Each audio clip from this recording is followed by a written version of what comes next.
ಹಿಂದೂ ಪತ್ರಿಕೆಯ ಸಂಪಾದಕರಾದಂಥ ಹಿಂದೂ ರಾಮಯ್ಯ ಎಂಬ ಖ್ಯಾತಿಯನ್ನು ಪಡೆದಂಥ ರಾಮಯ್ಯನವರು ಇಂದು ದೈವಾಧೀನರಾಗಿದ್ದಾರೆ.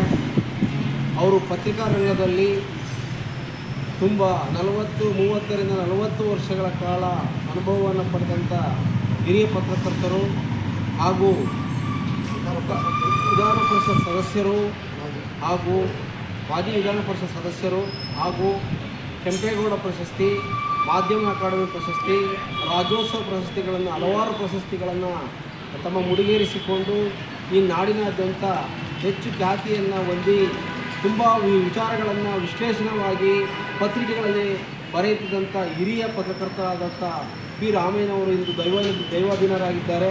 ಅವರಿಗೆ ಕರ್ನಾಟಕ ಸಂಪಾದಕರು ಮತ್ತು ವರದಿಗಾರರ ಸಂಘದ ವತಿಯಿಂದ ಇಂದು ಅವರಿಗೆ ಗೌರವ ನಮನಗಳನ್ನು, ಶ್ರದ್ಧಾಂಜಲಿಯನ್ನು ನಾವು 1 ನಿಮಿಷ ಮೌನಾಚರಣೆ ಮಾಡುವುದರ ಮುಖಾಂತರ ಅವರಿಗೆ ಗೌರವ ನಮನವನ್ನು ಸಲ್ಲಿಸೋಣ.